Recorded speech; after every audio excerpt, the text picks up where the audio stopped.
Editor of Turkey's best-selling magazine Level. Nice to meet you. Nice to meet you. Nice to meet you. I have a couple of questions about World of Warcraft. Well, the first thing I would like to ask is, World of Warcraft is losing players, and what are you doing about it, or what are your plans to do about it? Well, I mean, some of this is something that we see with every expansion cycle. After every expansion, we see the numbers spike up, and then we see a steady decline until the next expansion comes out, and then it tends to spike up again, et cetera, et cetera. So some of that is very cyclical. At the same time, we would obviously like to retain as many players as we possibly can. Anytime a player leaves the game, that indicates to us that they're either we're not making content fast enough, or not making the right kinds of content, or whatever it is. It's a little bit different for every player out there. But ultimately, I think that we just want to keep finding ways to deliver content that we're passionate about, and deliver new features that we're passionate about, and hopefully players will be excited by those too. Perfect. And yesterday at your presentation, I'd like to ask this question to the art director. You told that there are a lot of characters that look like the same, like close to the same, and you made some new differences for that. What is that exactly? As we started pushing more high-level content and epic gear to more players, we started to see this homogenization happening across the board, where players that were high level would look very similar to one another. And we've heard a lot from the fan base that they want to see a lot more customization on their characters, more abilities to look independent and different from the other players. So we are actively working on some solutions for that that are separate from this. But what we decided in the meantime was we have this wealth of currently existing armor sets in the game from previous raids, from dungeons, hundreds of armor sets that are somewhat not being used right now because it's old content and people aren't necessarily running it anymore.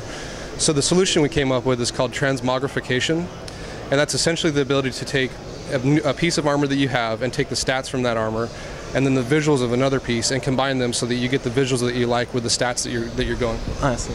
And players, and we have still problems with the third-party voice thing over there. Do you planning another thing? We don't want to have the third party because it's crap. We cannot use it efficiently. Are you planning to do anything about that? Right. We would definitely like to do another pass on our voice system. I think that in the future, when we do that, though, we'll probably do it at the BattleNet level rather than trying to continue to iterate on it only inside of WoW, because we're going to want it to be useful across all of our games. We're also going to want people to be able to voice communicate across games, even just like you can talk to your real ID friends. So hopefully that'll be more of the direction that we're able to go in. All right, that was the easy questions. Now to the hard ones. Will there be a patch called Mist of Pandaria? Will it have a hero class? There certainly won't be a patch called Mist of Pandaria, and no, it won't have a hero class, but that's all just rumors and internet speculation. Obviously, as people have pointed out, we have trademarked that name, but there are a lot of different things that we do with different trademark names, books, comic books, all kinds of stuff.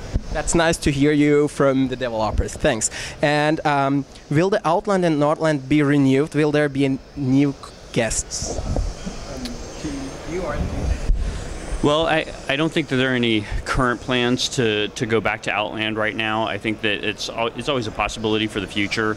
I'm sure there will be some point at which we look back at Outland and say, oh, it would be nice to use some of those parts again. But right now, there's nothing in the plans for that.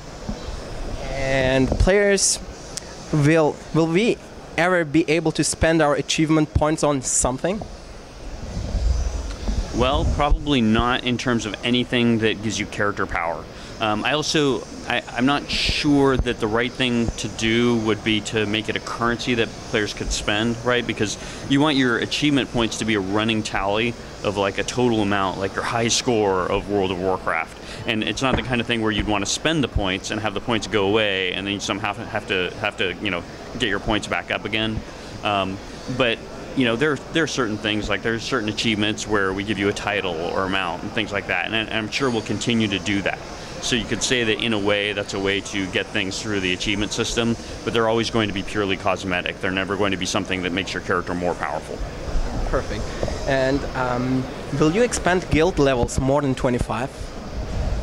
That's yet to be seen. It'll mostly be based on whether or not we think of really cool perks for guilds that make sense.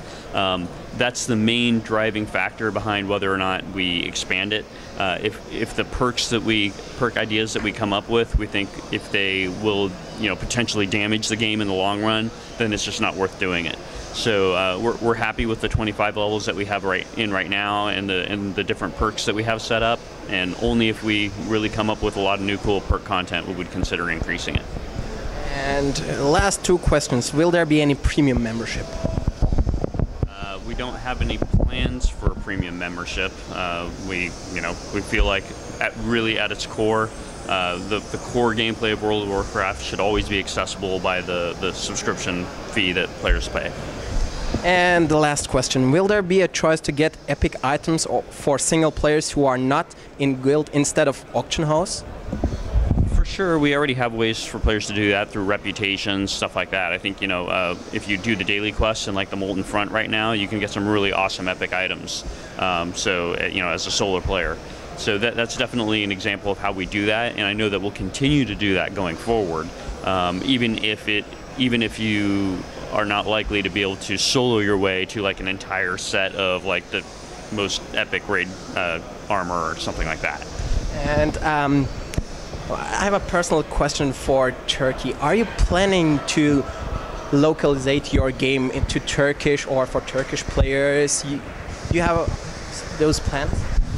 Well, I can't announce any plans on our localization right now. Obviously, we are actively looking for Turkish translators, and we have... That's why I'm asking the question. That's why. And it's possible that it could lead to that, but it's not something we can confirm yet. And I appreciate the interview with Level. I can give you one of our magazines, our latest issue. Thank you very much. It was nice to make an interview with you. Thanks, I appreciate it.